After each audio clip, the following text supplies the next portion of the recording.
salaamaaleykum Milkos na nga def. maa ngi fi Mr Madiaw alors. nice. Cool. Voilà donc Milkos dañ lay bàyyi nga wax ni yow yaay kan. ak si lan ngay yëngu. alors man ci Milkos Malick laa tudd à la base mais moom Milkos lañ may wooye donc Dakar laa nekk di defar ay dàll ak ay sac mais ay basket ci dàll mooy mën naa ne sama marque ñoo far la tudd. donc ñoo far ci Afrique de l'Ouest mooy première marque bi defar ay basket donc basket yoo xam ne c'est 100% fait Sénégal lañ ko defaree mais tissu bi man sama particularité mooy Bogolan laay utiliser Bogolan kese laay utiliser mais di si defar ay couleurs yoo xam ne nit ñi à la base xamuñu woon ni sax mën nañ ci créer couleurs yooyu noonu donc Bogolan mooy identité wu ñoo far mais di defar ci Bogolan bi ay basket ay sac dinañ def aussi ay yére mais lin rek la ñuy def donc voilà ñoo far mu ngi def bout de chemin am di jéem a yaatu ci àdduna bi donc ndànk-ndànk quoi. d'accord léegi Milkos bon voilà gis wax nga expliquer ñu en bref li ngay def. léegi bëgg nañ xam yow fan la passion bi ndax loolu nga mës a def dans ta vie wala sa famille ñoo ko doon def nga def ko wala fan la passion bi jugee. rien à voir parce que man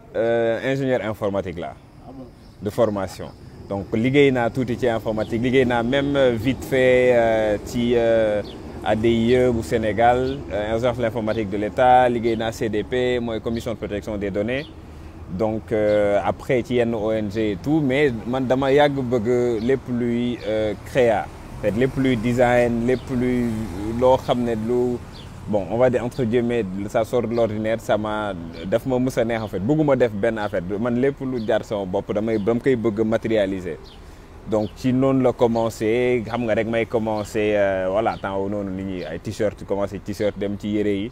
après dàll yi ak saag yi moo tax ba nit ñi xam Milkos ak ñoo far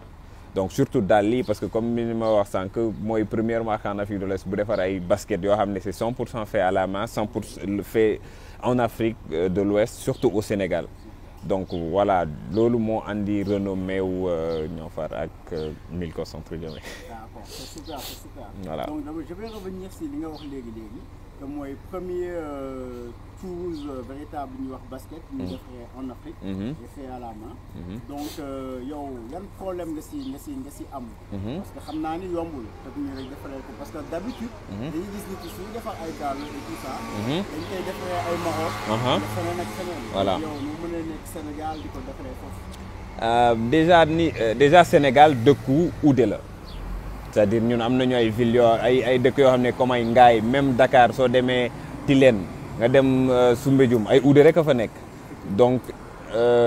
pour man bàyyi fii dem Maroc voilà pour man c'est gisuma woon loolu noonu man je voyais que toog Sénégal defar ko man moo ma gënaloon en plus c'est très difficile honnêtement mais pour man suñu cordonniers yi ils sont tellement bons mais lenn lañ soxla mooy mise à jour c'est-à-dire am nañu savoir-faire bi mais peut-être idées yi la ñu dul am c'est-à-dire pour créer du coup ñoom par exemple jox leen benn affaire ñu reproduire la ko ils sont très bons soo leen joxoon tey benn saaku Louis Vuitton ñu defar bu dàq bu Louis Vuitton xam nga mais il faut juste ñu am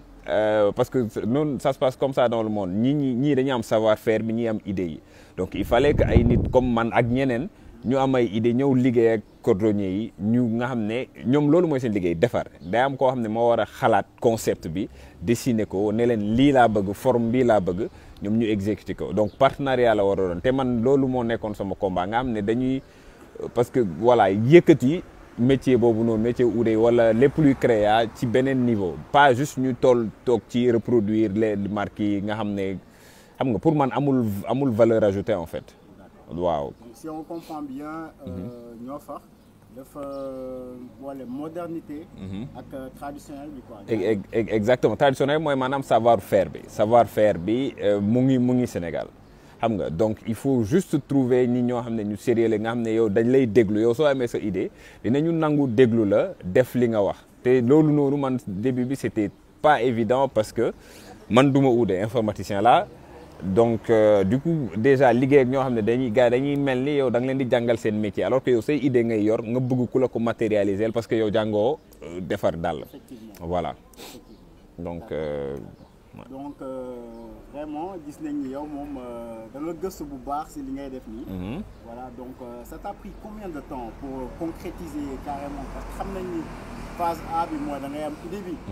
am idée bi mais pour concrétiser ko des fois pour fooy commencer mooy problème bi. Donc sa première collection kañ nga ko lancé et ça t'a pris combien de temps?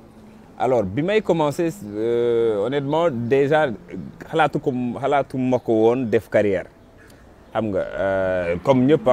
voilà c'était par passion mais bi ma bàyyi liggéey bi ma arrêté en tout cas liggéey pour keneen pas bàyyi liggéey mais arrêté liggéey pour keneen exactement bi ma officialisé marque bi 2014 la donc 2014 laa créé première basket bi. Donc ça m'a pris peut-être 6 mois pour am modèle bi ma bëgg après test yi ak affaire yi noonu pour am premier modèle premier G boo xam ne yaakaar naa ni mën naa ko présenter nit ñi 2014 la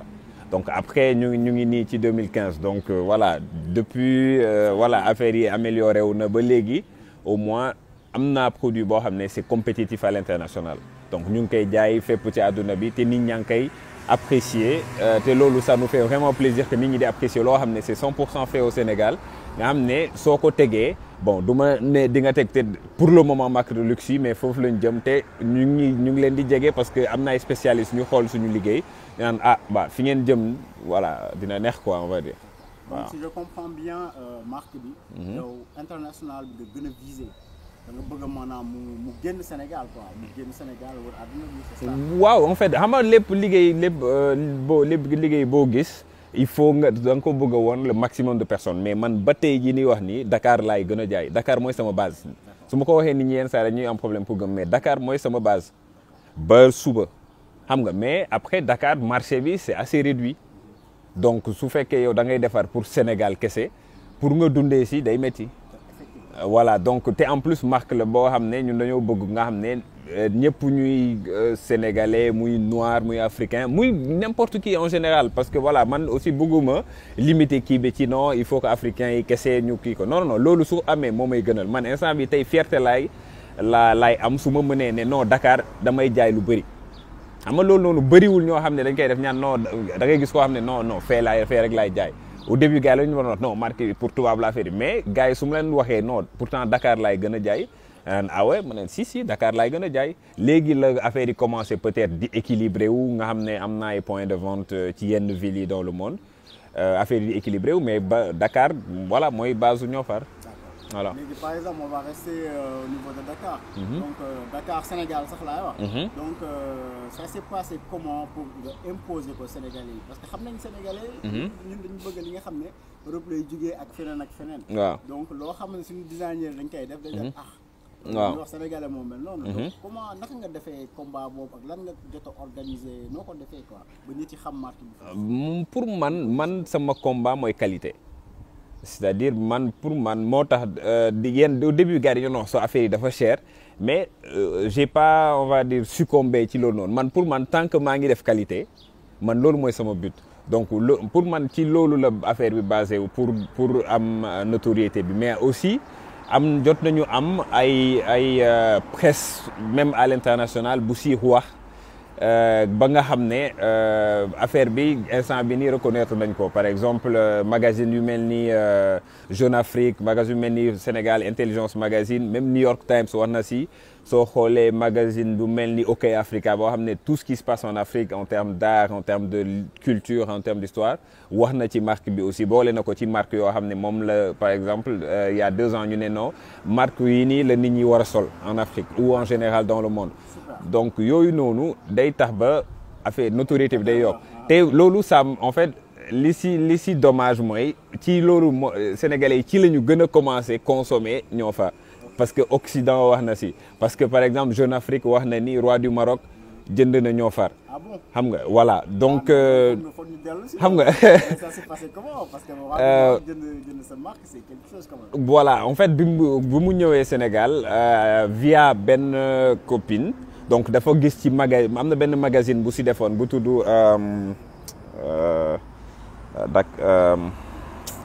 man nag gars yi nañ ma mere de am na benn magazine daal Dakar bu si def article léegi roi bi gis ko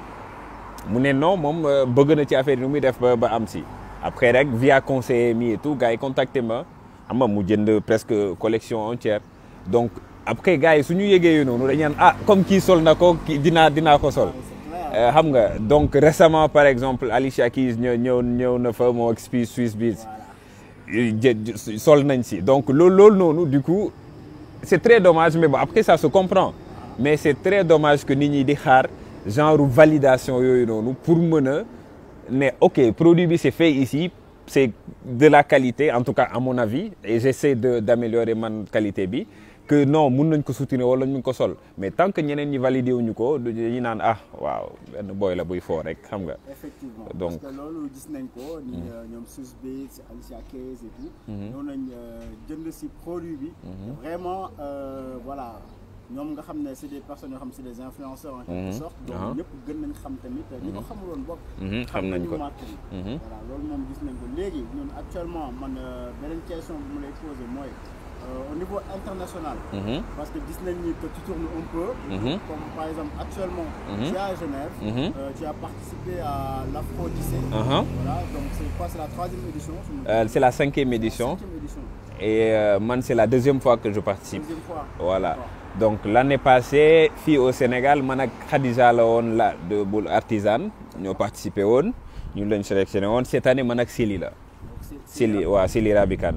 Donc ben événement là boo xam ne ça se passe tous les ans c'est pour mettre en lumière les bonnes choses on va dire qui se passent en Afrique c'est-à-dire tout ce qui est créateur et tout mais lu tax événement bi mu neex ma c'est-à-dire il y a une vraie sélection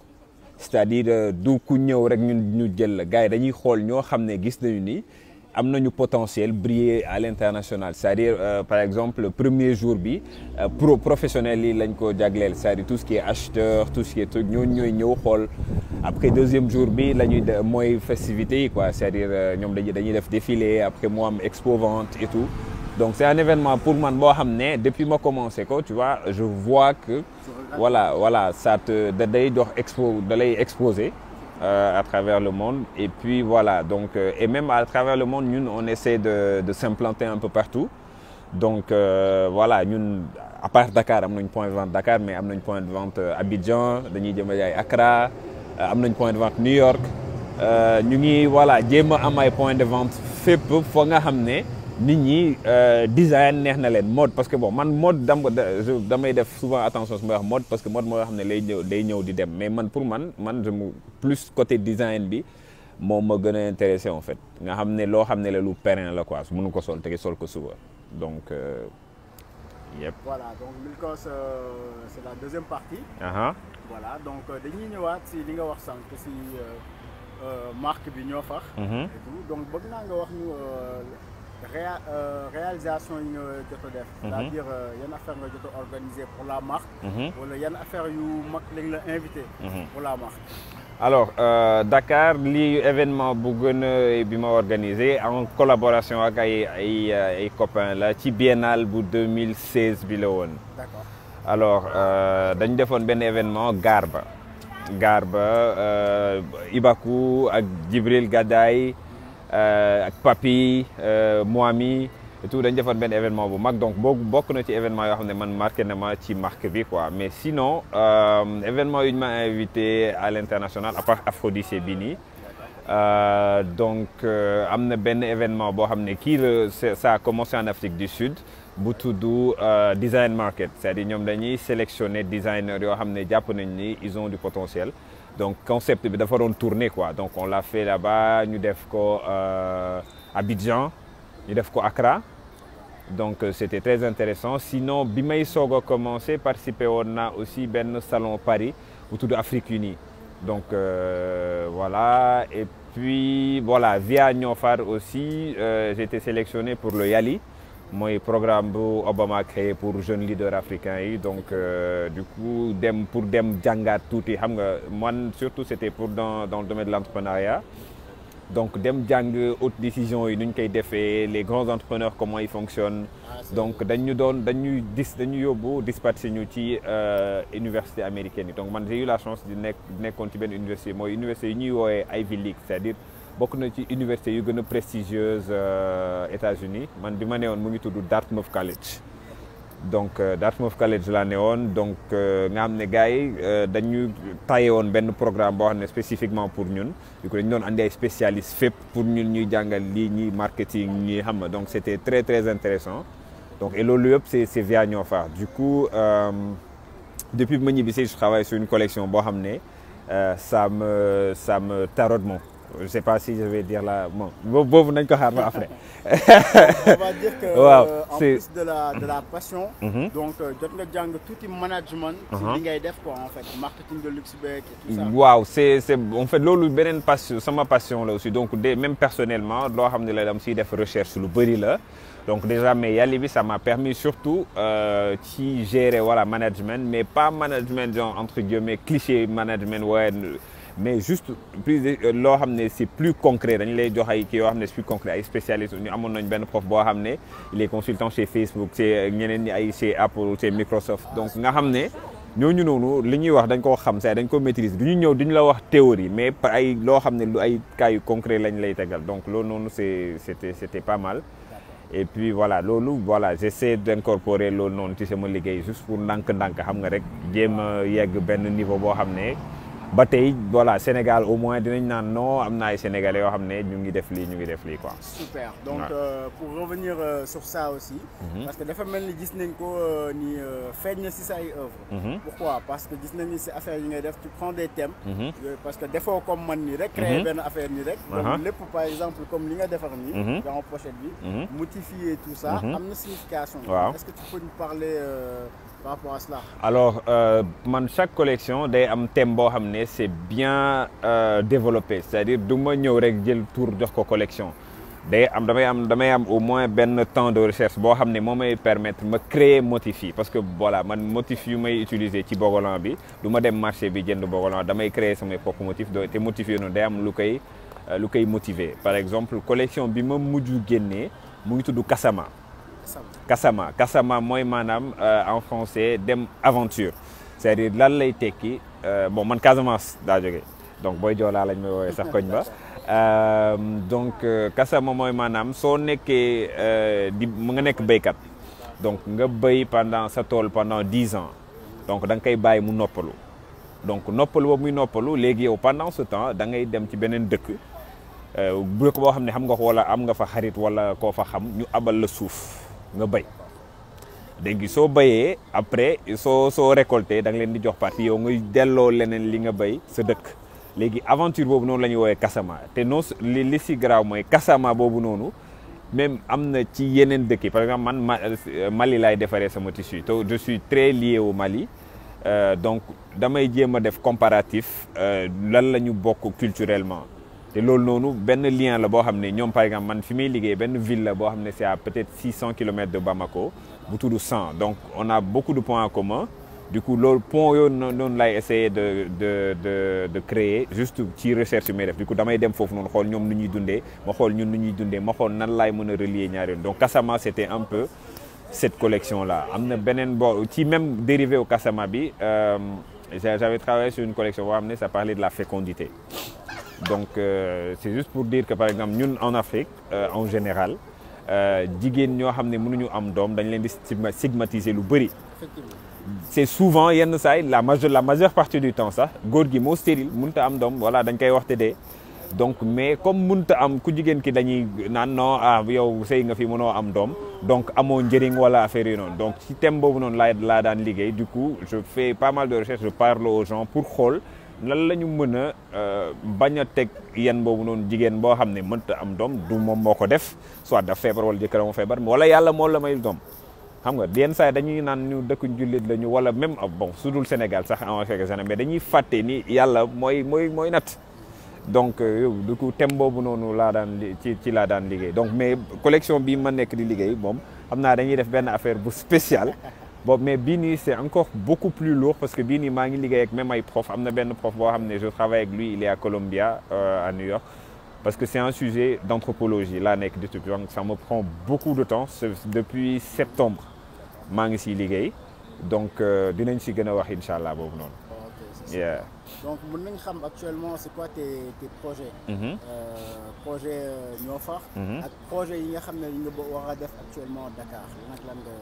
Alors, le projet phare de la marque, c'est l'ouverture de la maison Niofar, c'est-à-dire de la boutique officielle, mais je rappelle la maison Niofar. Donc, loolu noonu mooy projet phare boo xam ne maa ngi si liggéey depuis année yu mujj yi parce que pour man en fait liggéey naa pendant voilà 5 ans on va dire gisuma sama bopp dem louer benn magasin def fa boutique tu vois pour man en tout cas pour li ma bëgg ci sama marque c'est très réducteur mais bon offense à personne mënoon naa ko def mais personnellement ci li ma bëgg ci sama marque bëgguma ubbi benn magasin juste afficher samay chaussures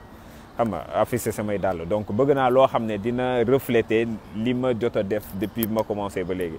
donc moo tax yàkkamtiwuma ko mais am nañu ay point de vente te instant bi ñu ngi yaatal point de vente instant bi nii ñu ngi waajal point de vente Paris xam naa fii ak 2 mois dinañu am point de vente LA donc am nañ déjà point de vente New York am nañ point de vente Bruxelles am nañ point de vente Abidjan donc ñu ngi koy jéem a yaatal instant point de vente yi du coup ça nous arrange parce que ay nit ñoo ñuy représenté ay boutiques yoo xam ne la c'est des boutiques reconnues ñooy représenté marque bi ci pays yooyu noonu donc voilà ñu ngi jéem xam nga rek pays yoo xam ne gis nañ ni am nañ fa potentiel di fa jéem a implanté wu ndànk quoi. loolu moom nice na trop. voilà donc ban moo ngay wax peut-être entrepreneur yi nga xamante ne am nañ passion bi comme yow. bëgg a lancer wu. donc lan nga leen di. gëm rek parce que ak bañ a xam nga genn saay gars yi sooy wax dañuy jàpp ni da nga xam man du may bëgg souvent di nekk position wu donneur de leçon mais yenn saay ñun dañuy bëgg lu yomb c'est-à-dire dañuy bëgg lu yomb ba nga xam ne mënoo commencer sa entreprise tey mu fay la tey man bi may commencer basket yi 2 premières années yi sama employé yi ñoo ma ëppoon salaire pendant 2 ans sama ñi may liggéey ñoo xam ne man waaw ñoo ma ëpp lu ñuy fayee ko xam nga du coup soo nangu accepté wul def loolu noonu ngay rëy nga naan non xam nga rek da ngay gis par exemple waaw def léegi am léegi mais li may jaaxal loolu yëpp ay termes yoo xam ne la ay affaires yoo xam ne la dama ko jàng ci été bi États-Unis mooy ci université bi c'est-à-dire munoo commencer sa entreprise ça vaut pas $100,000 minimum sax wala $1 million voilà nga naan yow CEO nga xam nga da ngay gis ku am entreprise boo xam ne matul 500,000 mu ne CEO la wala PDG la loolu déjà c'est aller plus vite que la musique ou bien danser plus vite que la musique c'est-à-dire voilà donc yooyu noonu yëpp ay termes la yoo xam ne soo demee ba xam lu